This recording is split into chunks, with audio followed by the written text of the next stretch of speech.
So today I wanted to answer another question we get asked a lot, and that is, what is the process of adoption? So let's get started. Just up front, every country and agency is different. They're all going to have different requirements, different time frames, different pricing. So it's all dependent on where you adopt from and who you adopt through.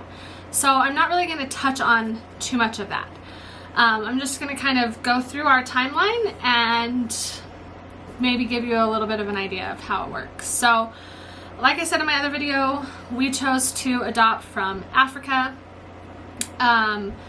We found an adoption agency based out of Tennessee that we decided to work with, and we filled out our application with them in April of 2019.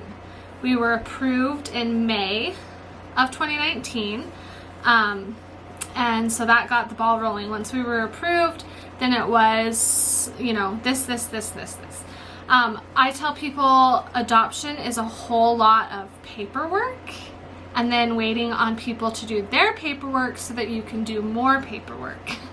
And I know it's important. I know why they do it. It's to keep the kids safe. I totally get it and I understand, but it's just a lot of runaround.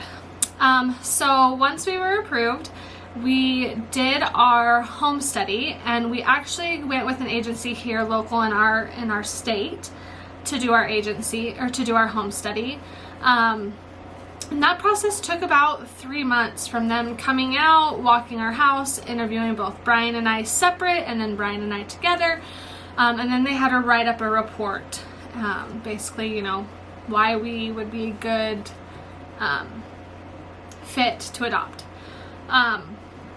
So once that was done in, let's say, July, I think, of 2019, then it was on to getting all of our background checks and fingerprints and stuff through the government. All of that was needed in order to go with our dossier that would be sent over to Liberia, and they would look at all of our paperwork.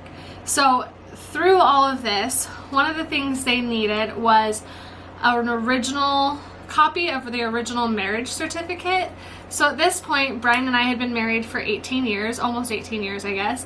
And I'm going through my paperwork looking and come up with the marriage certificate and the little piece of paper you're supposed to mail back so that they can record it. So basically, Brian and I were never officially married in the state of Arizona because I never sent that back. But don't worry, we still want to be married. We are still sealed. That's what's really important. And so anyways, I sent that back to Arizona, and we are now officially on record in the state of Arizona as being married in 2001. So, oh dear. Anyways, so they needed copies of, original birth certificates, marriage license. We had to go to the doctor and get them to fill out a paperwork saying that we were healthy enough to pursue this adoption. We had to go, so the closest USCIS office to us is in Las Vegas, and so we had to go down to Vegas and get fingerprinted, and they had to do a background check.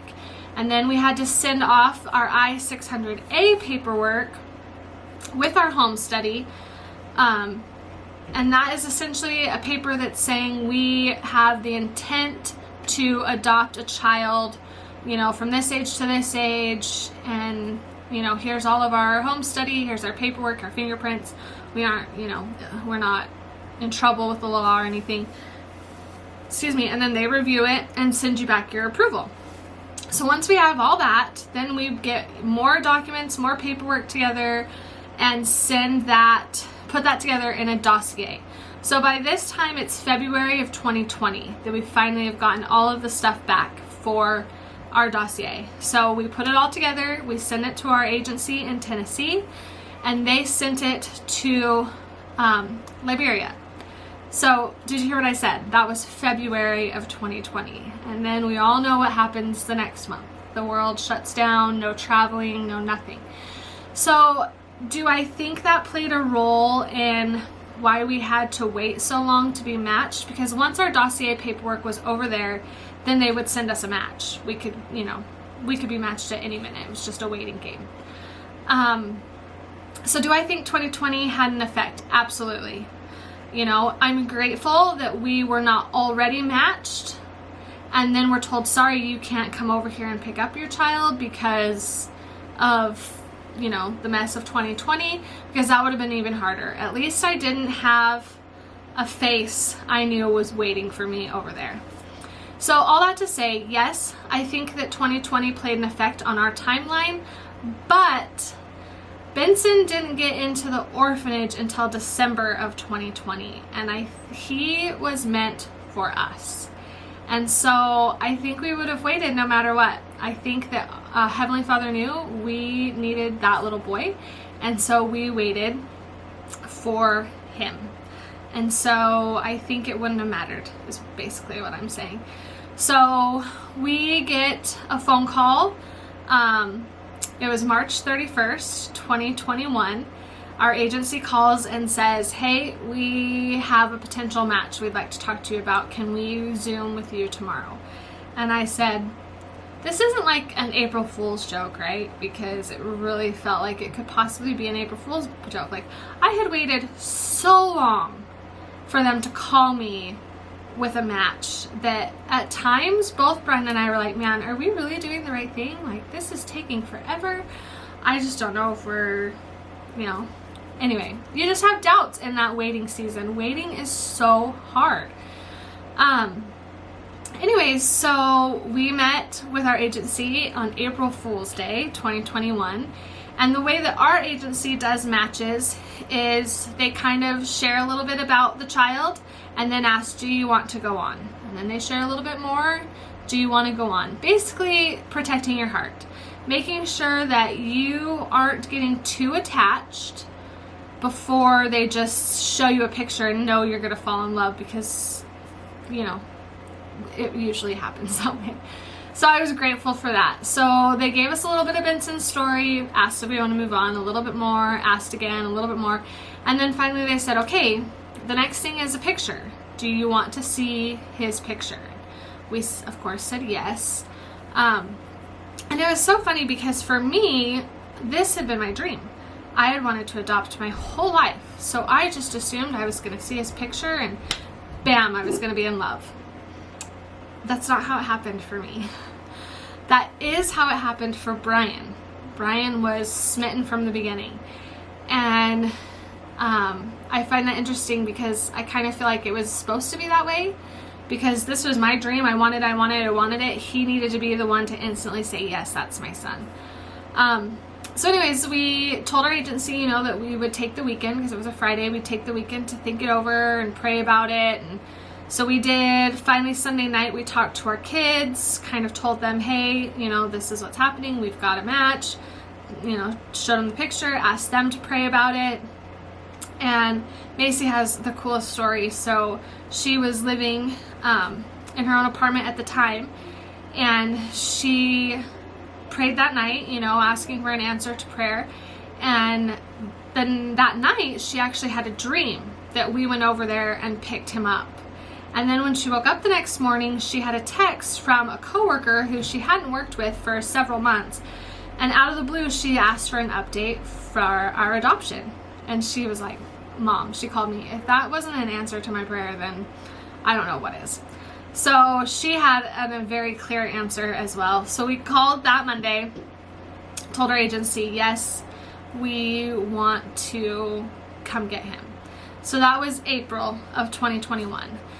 So at this point, they take all of our paperwork that we put together in our dossier and all of Benson's paperwork that they have on him, and they take it to the Ministry of Gender in Liberia. And they do their own study. So they'll go and find any family or anything just to prove that he is an orphan. Even though our agency did that as well, so that's been done, they do it too, just as a double check. Again, they're very careful of the human trafficking and making sure that nobody's being paid, to come and get these kids. And so, so that was in April. So we did not hear back again until the end of August. that the Ministry of Gender report was done, it was approved, you know, everything, we were good to go and move forward. Once that came back, that was the end of August, like I said, and the next week we found out we had a date at the embassy. And so once you get an embassy date, they make your court date for the courts of Liberia the week before.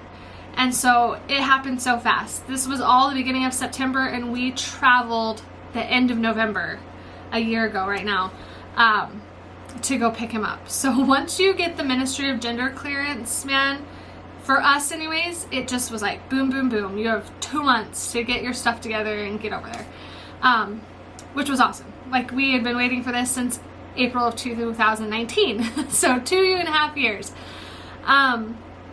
Yeah, so then once we did that, we got our travel dates, got our tickets, we had to get yellow fever vaccinations, what else? Just all the packing, the planning.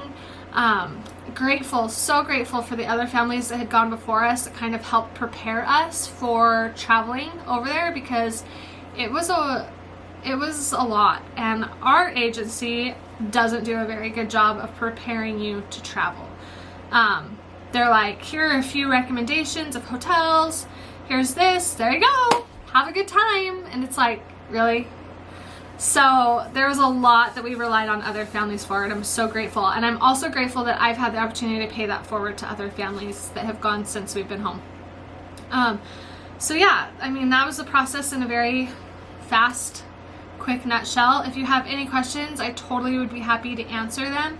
You can drop them in the comments below, and I'll do a Q&A video in a few weeks and answer any questions that anybody might have.